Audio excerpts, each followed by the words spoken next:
Alors ce soir, c'est une soirée en partenariat avec les Lyonnais en transition et la Fresque du climat. Une soirée spéciale pour les élections municipales qui auront lieu en mars 2020. Et l'objectif de la soirée, c'est de sensibiliser les citoyens aux enjeux climatiques grâce au jeu La Fresque du climat et puis de les intéresser aux municipales 2020, leur montrer que le pouvoir du vote est toujours entre leurs mains. Alors la Fresque du climat, c'est une association qui propose un dispositif qui est un atelier ludique qui permet en 2 ou 3 heures de comprendre les enjeux du changement climatique avec 3 temps. Un premier temps qui est pour comprendre, on va dire, les bases scientifiques, vraiment les liens logiques de cause à effet sur cette histoire du changement climatique. Un deuxième temps où on va plutôt travailler sur la question du récit, la créativité, qu'est-ce que cette histoire raconte et comment un groupe qui travaille ensemble se l'approprie. Et puis un troisième temps qui est la réflexion autour des solutions, qu'est-ce qu'on fait de cette histoire, comment on a envie de se l'approprier et d'agir avec. Oui, parce qu'il y a plein de cartes techniques, le CO2 qui passe dans l'océan devient donc plus acide. L'acidité fait que les petits mollusques qui utilisent du calcaire disparaissent. Ce qui engendre donc la faim de ceux qui se font manger, donc les gros meurent de faim, etc., etc. C'est très complexe. Comment vous en êtes sorti pour faire ce jeu? D'où vient ce jeu?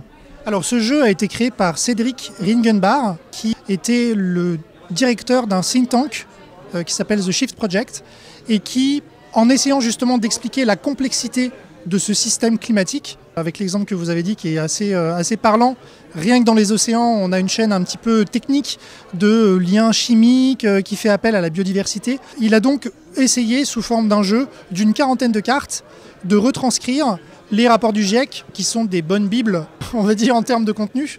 Et c'est ça un peu le défi qui s'est fixé, c'est en 1 heure de pédagogie, en essayant d'extraire les points clés qui permettent d'aller des activités humaines aux principaux impacts, de donner à tout un chacun la possibilité de s'approprier quelques concepts. Alors c'est vrai qu'il y a beaucoup de choses qui sont présentées au cours de ces ateliers. En général, c'est pas mal de la faire plusieurs fois, voire même peut-être après de se replonger dans les rapports pour aller approfondir des sujets comme la question du forçage radioactif, la question du budget énergétique, comment ça fonctionne finalement à l'échelle planétaire, et puis également toute la série des impacts physiques qui sont générés, les sécheresses, les crues, les problématiques sur les ressources agricoles. On est vraiment sur quelque chose d'assez systémique qui quand même reste ludique et assez appropriable par tout le monde. Et alors à la fin, on se suicide ou il y a des solutions? Alors ça c'est une bonne question. On propose également, après justement le travail de compréhension rationnelle, de récit un petit peu, qu'est-ce que j'ai envie de raconter finalement, un tour des émotions de chaque participant. J'ai pas fait les statistiques, mais globalement, on a quand même toujours un certain nombre de personnes qui sont assez honnêtes et qui nous disent qu'elles sont déprimées, voire frustrées, parce qu'effectivement, à ce stade-là du travail, on n'a pas parlé de solution. Et derrière, on débat justement ensemble, dans un format qui est assez court, on refait pas le monde, on essaye d'orienter sur quelques questions clés autour de solutions, permettant d'illustrer à quel point c'est compliqué de se mettre d'accord sur des solutions qui sont peut-être assez radicales.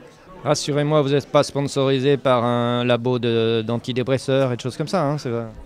Non, aucun sponsor, association toute jeune, auto-financée entre guillemets. On est plus de 1000 animateurs en France aujourd'hui et principalement tous bénévoles. Donc on n'est pas là pour vendre quoi que ce soit.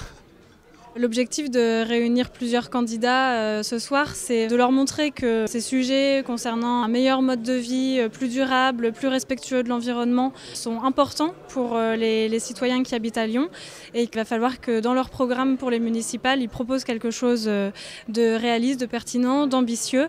Et alors dans le futur proche, qu'est-ce qui va se passer avec les Lyonnais en transition ? Eh bien, le collectif a voté le fait d'aujourd'hui se concentrer sur la sensibilisation citoyenne. Donc de janvier à mars, on va créer beaucoup d'événements, de soirées, pourquoi pas une plateforme web aussi pour faire des formations et sensibiliser les gens qui sont aujourd'hui assez éloignés de la politique à cette élection municipale qui est importante. Elle concerne aussi l'écologie, comme la qualité air et eau. Et dans l'écologie, on peut aussi parler de l'école, parce que c'est à l'école qu'on forme les enfants de demain, enfin les adultes de demain. Et puis les enfants, ils mangent aussi.